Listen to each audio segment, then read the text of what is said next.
Hey everyone, so today we are making gluten-free pasta salad. We usually don't make it gluten-free, but just recently my husband has been put on a strict diet for his Lyme's disease, so he needs everything to be gluten-free. So we're going to be using the gluten-free noodles this time. We're making it for a cookout tonight, so I'm either going to do 2 or 3 boxes. I'm going to see what it looks like in the pot here. But we're boiling our water right now, and once that's boiling, we're gonna dump in our pasta and cook noodles. So now that our water is at a rapid boil, I'm gonna dump our noodles in. And like I said, you don't have to use gluten-free noodles. You can just use regular noodles, but we're using the gluten-free ones. I'm just gonna slowly dump in my noodles here. And like I said, we're making them for a party, so we're gonna be making a larger batch. Stir those around, and then I'm going to add my next box of noodles. I'm going to do 3 boxes just so we have enough and have some left for us here at home. But like I said, if you are making an individual serving, you can just do 1 box. But we're doing 3, so we got all our noodles in here. Now we're just gonna wait until it returns to a rapid boil. All right, now that I have my pasta back at a rapid boil, I'm going to set my timer for 8 to 9 minutes, which is according to my box, depending what noodles you get. It may vary. I'm gonna do 10 minutes probably, because I feel like gluten-free noodles always take longer than what it says. So I'm going to set my timer here for 10 minutes, and I am going to stir occasionally just to make sure none of them stick to the bottom. And it all depends how you like your noodles. If you like them a little more harder, you can do less time. If you like them softer, you can do more time. So we'll check them around 8 minutes, see how they are. But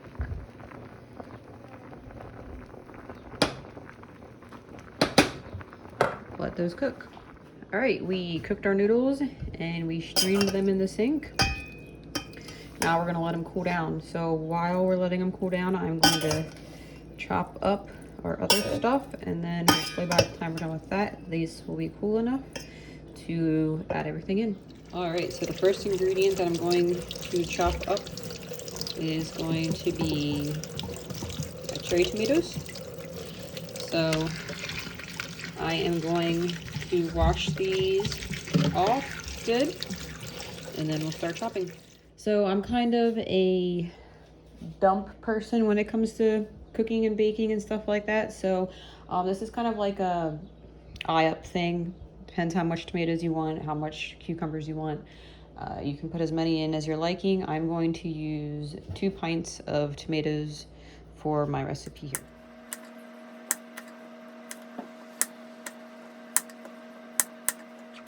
All right, the next thing we're gonna chop up here is the peppers. I like to use orange and yellow peppers. I like color variation. We already have red tomatoes and the cucumbers will be green.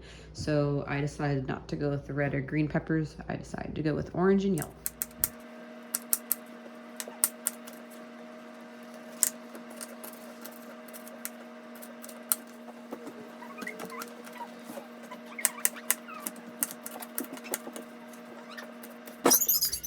Next is 1 cucumber.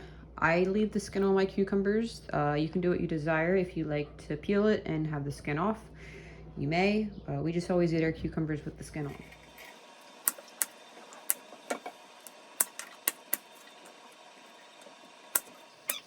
Next we have our mozzarella cheese. This is a block of mozzarella cheese. I like to get the whole milk brand or whole milk kind. This is just an off-brand, best yet. So we're gonna cube this up.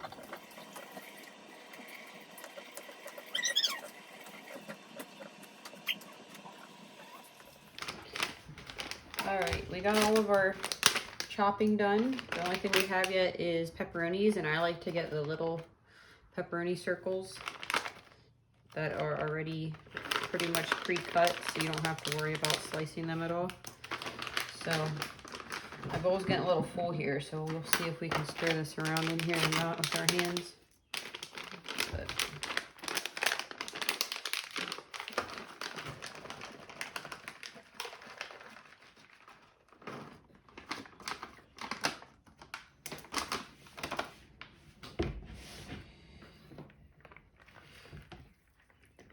should have used a bigger bowl. Just trying to reuse my dishes. All right, we're gonna have to get a bigger bowl. All right, I got a bigger bowl. Let's see if we can mix this together better.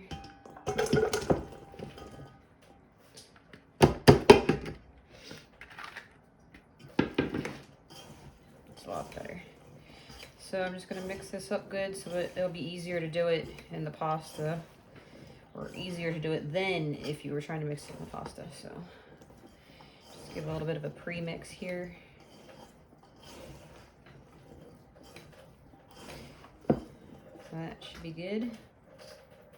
Let me clean up my area here and then we'll mix it in with the noodles and add the rest of our ingredients. All right, I almost forgot about the sliced olives here. Wouldn't have been the saddest thing to forget because I do not like olives, but my husband does in pasta salad, so I can just pick them out of mine. But if there's any ingredients that you don't care for in this recipe, you can always just exclude them. Or if there's a vegetable that you like that you want to add, it can be pretty flexible, but that looks delicious. I could just eat that on its own. All right, so I split my noodles up into 2 dishes here, one to keep at home and one to take to the party. So let's give this a good mix here. I think I am going to add some my Italian dressing to the pasta before adding this, just so they're not as sticky. So I'm gonna add that. So I just got the Ulf brand Italian seasoning. I do like to usually use the Ken's brand, the Zesty, but it is a lot more expensive and this was on sale, so I just went like this. Went with this. It'll taste the same.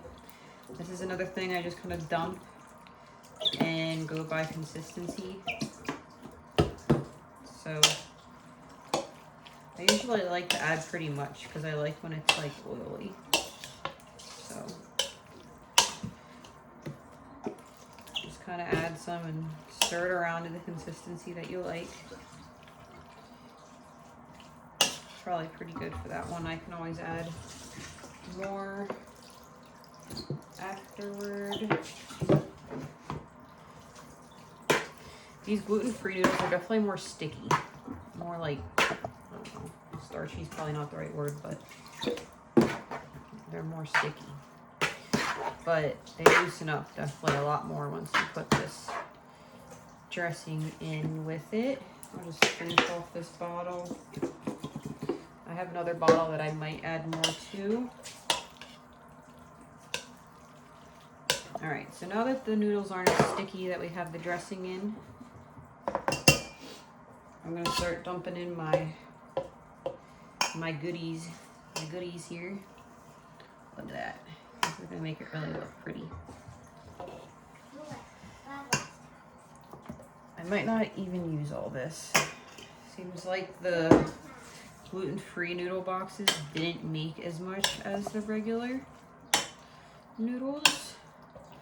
But I do also like to add a lot of veggies in my pasta salad, so maybe we will use it. We'll see. I don't have any bigger dishes though, so see how it holds out here. We're just gonna dump it all in. Yeah, look at that.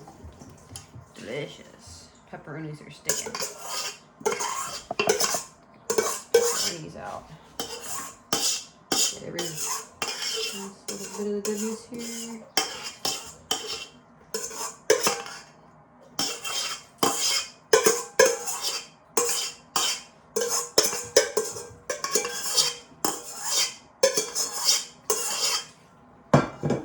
right.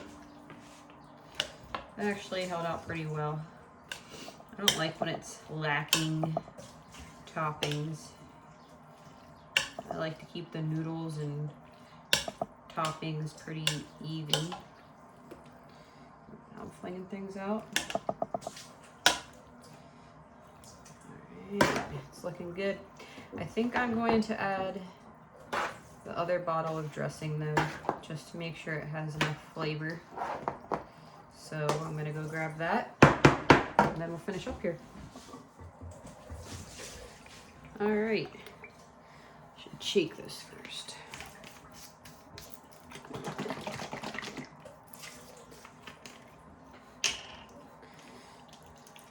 So if you do add too much dressing, it's fine. It'll just kind of sit on the bottom. You know, kind of like at the store when you buy it, there's always a lot of juice on the bottom. Rather have it too wet than too dry, that's for sure. But I don't think I'm quite gonna use all the second bottle. Like I said, this is kind of a dump and pour recipe. It all depends how you like it. But I'm just gonna add the rest of this because the noodles will soak some of it up as it cools down. All right, so I think we are done with the main part. That looks pretty delicious. So last thing is going to be the Parmesan cheese.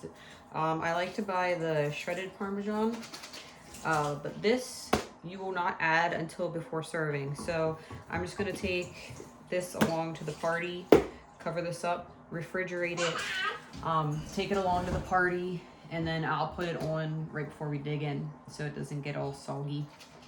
But that's about it, guys. That's our gluten-free pasta salad. Like I said, you can use regular noodles too. You can use less ingredients. You can use more ingredients. It all depends on what vegetables you like in your pasta salad and what consistency you prefer to be at. But to me, this is the best pasta salad I've ever had. Although I haven't tried the gluten-free noodles yet. Tastes the same. Delicious.